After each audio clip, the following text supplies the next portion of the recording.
এখানে গাড়ি ঘোড়া চলাফেরা করতে পারছে না, জনগণ চলাফেরা করতে পারতেছে না। সামনে মুরগির দোকান, এখানে দুর্গন্ধ আর দুর্গন্ধ। এখানে আমাদের জনজীবনের জন্য এটা অসহনীয় হয়ে উঠছে। মাছি, মশা, নানা রকম জীবাণু ছড়াচ্ছে এখান থেকে। তো এখানে দুর্গন্ধের জন্য হাঁটাই যাচ্ছে না। এটা কোনো একটা সরকারি ব্যবস্থা নিলে আমাদের জনগণের জন্য একটু ভালো হয়। এখানে দোকানগুলো রাস্তার উপর চলে গেছে। এরা মুরগির বিষটা, রক্ত থেকে শুরু করে সবকিছু এরা ফেলে রাস্তার উপরে। এখান থেকে প্রচন্ড পরিমাণ দুর্গন্ধ এগুলো পৌঁছে, দুর্গন্ধ ছড়ায়। সন্ধ্যা হলে এখানে বসা যায় না মশার জন্য। এই যে পাশে একটা স্কুল আছে, সামনে একটা হসপিটাল আছে। এই স্কুল থেকে এই ছাত্রছাত্রীরা যাওয়ার সময়, অভিভাবকরা যাওয়ার সময় নাকা কাপড় দিয়ে যাইতে হয়।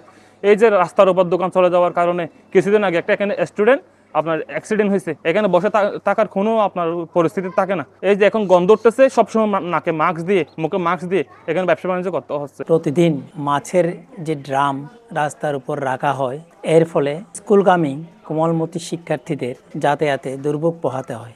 একদিকে ময়লার দুর্গন্ধ এবং অপরদিকে যে কোনো মুহূর্তে কোমলমতি শিক্ষার্থীরা দুর্ঘটনার শিকার হতে পারে। যতগুলো দোকান আছে রামু চমনির মধ্যে, ওরা সবাই ময়লাগুলো এনে ওই জায়গায় ফেলে, যার কারণে এখানে দুর্গন্ধ সৃষ্টি হয়। এগুলো মাঝে মধ্যে নিয়ে যায়, মাঝে মধ্যে রেখে যায়। আর আমাদেরগুলোতে এমনি প্রত্যেকদিন রাতে পরিষ্কার করে ফেলে যায়। কিন্তু এখানে ওই সবজি, তারপরে আপনার বিভিন্ন ধরনের দোকানের ময়লাগুলো সবাই এখানে ফেলে, যার কারণে এখানে গন্ধ হয়ে যায়। তারপর মানুষ এদিক দিয়ে যাইতে, মানে কাস্টমার আসতে ওরা বিরক্ত বোধ করে। এরকম কোনো কিছু মারা গেলে রাস্তার মধ্যে কুকুর, বিড়াল গাড়িতে পরে মারা গেলে ওগুলো এই জায়গায় এনে ফেলে। মানে গন্ধটা আরো খুব খারাপভাবে ছড়ায় এখানে। টানা সপ্তমবারের মতো বেস্ট টিস্যু পেপার ব্র্যান্ড হিসেবে স্বীকৃতি পেয়েছে বসুন্ধরা টিস্যু। চমনির পুরা ময়লা আবর্জনা শ্মশানের সামনে রেখে চলে যায়।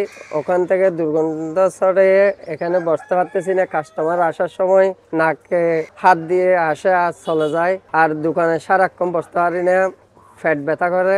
এই দুর্গন্ধের কারণে ডায়রিয়া হচ্ছে, মশামাছি খুব বেশি, ডেঙ্গু হচ্ছে। এখানে বসার মতো কোনো জায়গা নেই।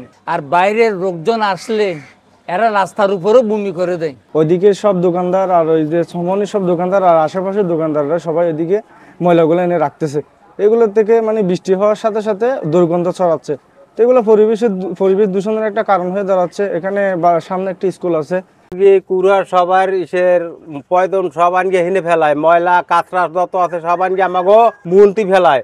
গন্ধে আমরা এখানে সারাদিন বড় এখানে বসতে পারি না। শ্বাসুদ্ধ বন্ধ হইতে দম আটকিয়ে যাইতেছে, গন্ধ উঠতেছে, শরীরের ক্ষতি হইতেছে। খুবই দুঃখজনক একটি বিষয়। প্রত্যেকটা ধর্মীয় সম্প্রদায়ের কাছে তাদের শ্মশান, কবরস্থান খুবই পবিত্র একটি জায়গা।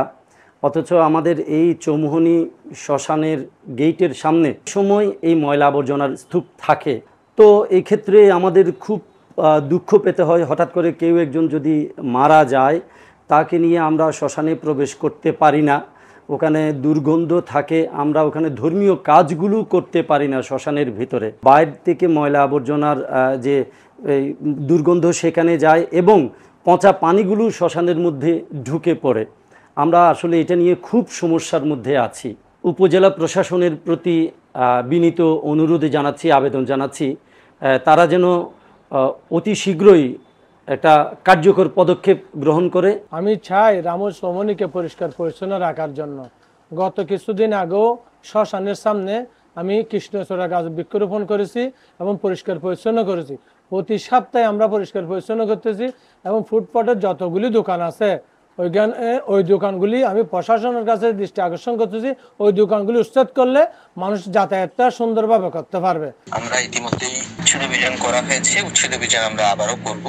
সাম্প্রতিককালে আমাদের যে বৃষ্টি হয়েছে, সে বৃষ্টি হওয়ার কারণে এবং স্থানীয়ভাবে যেহেতু ঈদের আগে পরে বিভিন্ন সময়ে হয়তো পরিষ্কার পরিচ্ছন্নতা আরেকটু করা দরকার, আরেকটু করা প্রয়োজন। আমরা স্থানীয় যারা আছে চেয়ারম্যানকে বলছি এবং আমাদের ইঞ্জিনিয়ারকে বলছি, সবাই মিলে বাজার সমিতিকে বলছি যাতে জায়গাটাকে পরিষ্কার পরিচ্ছন্নতা করে রাখার জন্য সবাই মিলে একটা সমন্বিত উদ্যোগ নিব আমরা।